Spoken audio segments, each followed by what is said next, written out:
پیر اجمل رضا قادری صاحب کا اتنا خوبصورت بیان جس میں ایک بے گناہ فقیر کا واقعہ بتایا گیا ہے جو کہ سن کر آپ بھی رو دیں گے، پورا ضرور سنیے۔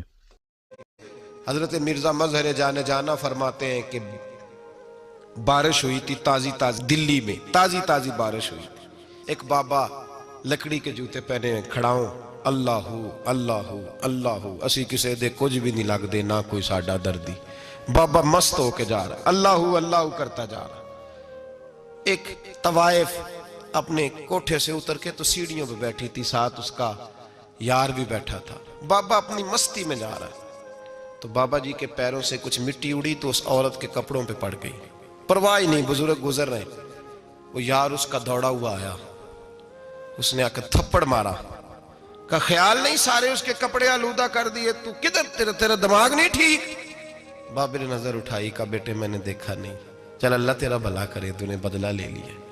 بابا جی چپ کر کے وَإِذَا خَاطَبَهُمُ الْجَاهِلُونَ قَالُوا السَّلَامَ، چپ کر کے گزر گئے۔ ٹھنڈ کا موسم تھا، بارش تازہ ہوئی تھی، حلوائی دودھ کاڑ رہا تھا، اس نے بٹھایا بابا جی کو پھٹے پہ، پیالہ پکڑا، دوڑ کے آگے بڑھا، بزرگ آ گئے، آئیے بیٹھیے، دودھ کا گرم گرم پیالہ شکر ڈال کے دیا۔ بابا جی نے دودھ پیا، پھر نظر جھکی، پھر رنگ بدلا، کہنے لگے مالک تو کتنا بے نیاز ہے، کہیں تھپڑ مرواتا ہے، کہیں دودھ پلاتا ہے، تیری بے نیازی ہے نا، ادھر تھپڑ مروایا، یہاں دودھ پلایا، تو ہی جانتا ہے تیرے رنگ کیا ہے۔ ابھی بابا وہیں بیٹھا تھا، دوڑے آئے پیچھے سے لوگ، شور ہوا، بابے کو دبوچ کے وہاں لے گئے جہاں اس نوجوان نے تھپڑ مارا تھا، کہا تو اللہ کا بندہ ہے، اللہ کے بندے بد دعا تو نہیں دیتے؟ ہوا کیا؟ کہا تو نے بد دعا دی ہے؟ کہا نہیں دی، بات بتاؤ۔ کہنے لگے اس نے تجھے تھپڑ مارا ہے، چھت پہ چڑھا ہے، پیر پھسلا ہے، گردن کے بل گرا ہے، منکا ٹوٹ گیا، مر گیا ہے، تو نے بد دعا دی ہے۔ بابا جی کہنے لگے یار میں نے تو دوسرا لفظ بھی نہیں کہا، بھلا ہو کہہ کے گزرا ہوں، میں نے نہیں بد دعا دی۔ کہا تو نے دی ہے تبھی تو مر گیا۔ کہا نہیں دی۔ کہا بابا تو بزرگ آدمی ہے، سچ بول۔ تو بابا جی کہنے لگے سچ سنو، پھر میں آ رہا تھا، میرے پیروں سے مٹی اڑی، اس کے یار کے کپڑوں پہ پڑی، اسے برا لگا، اس نے مجھے مارا۔ جب اس نے مجھے مارا تو میں کوئی لاوارث تو نہیں تھا، جب اس نے مجھے مارا تو میں کوئی لاوارث تو نہیں تھا، مجھے دشمنوں نہ چھیڑو، میرا ہے کوئی جہاں میں ابھی پکار لوں گا، نہیں دور ہے مدینہ۔ اس نے مجھے مارا تو میں کوئی لاوارث تھا کہ میرا بدلہ کوئی نہ لیتا؟ اس نے مجھے مارا ہے تو میرے یار کو برا لگا ہے تو اس نے اسے مار دیا ہے، میری تو غلطی کوئی نہیں، یاروں کا جھگڑا ہے، یہ تو دوستوں کا جھگڑا ہے، یہ تو یاروں کا جھگڑا ہے، کوئی غلطی نہیں میری، کوئی غلطی نہیں۔ خش خش جنہ قدر نہیں میرا، اے میرے صاحب نو وڈیاں، میں تے گلیاں دا روڑا کوڑا، میں گلیاں دا روڑا کوڑا، میں نو محل چڑھایا ہے سائیاں، میں نو محل چڑھایا ہے سائیاں۔ فرمایا اس نے مجھے لوارث سمجھا تھا کہ تھپڑ مار کے گزر جائے، میرا کو پوچھے گا ہی نہیں۔ میرے رسول پاک علیہ السلام کے بارے میں رب فرماتا ہے ابھی میں تو تیرے ہوتے ہوئے کافر کو سزا نہیں دیتا کہ تو موجود ہے۔ یاد رکھیں حضرت فضیل بن عیاض فرماتے ہیں ایک جوان تھا، مسجد میں آیا، لوگوں سے کہنے لگا روٹی کھلاؤ، کسی نے توجہ نہ کی، اس نے کہا میں رب بتانے والا ہوں، میری طرف دیکھو تو صحیح، کسی شخص نے خیال ہی نہ کیا۔ پھر اس نے کہا یار تھوڑا سوچو، نمازیوں سے کہا، اہل علاقہ سے کہا، انہوں نے کہا تیری طرح کے بڑے درویش دیکھیں۔ مسجد کے محراب میں وہ رب کریم کا بندہ انتقال کر گیا۔ جب فوت ہو گیا نا، لوگوں کا مزاج ہے، بیمار کو دوائی نہیں دیتے، جنازے پہ وقت پہ پہنچ جاتے، جب کوئی گر رہا ہوتا ہے تو سہارا کوئی نہیں دیتا، جب کوئی گر جاتا ہے ٹانگ ٹوٹ جاتی ہے تو تیمارداری کو زمانہ پہنچ جاتا ہے۔ اور بزرگ وہ نوجوان اللہ کا نیک بندہ مسجد کے محراب میں فوت ہو گیا۔ حضرت فضیل ابن عیاض کہتے ہیں امام صاحب نے اعلان کیا چندہ دو، کوئی لاوارث فوت ہو گیا، کفن دینا۔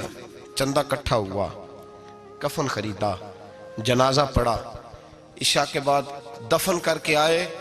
فجر کی نماز کے لیے جب امام اور مؤذن مسجد میں آئے تو چیخیں مارنے لگے، تڑپنے لگے، دور دور تک آوازیں پھیل گئی، دنیا دوڑی آئی، کیا ہوا؟ کہنے لگے وہ جو تم نے کفن پہنایا تھا وہ یہاں پڑا ہوا ہے، اور دیکھو کفن پہ تحریر لکھی ہے۔ تحریر کیا ہے؟ عرش کے مالک نے فرمایا میرے دوست نے روٹی مانگی تم نے دی نہیں،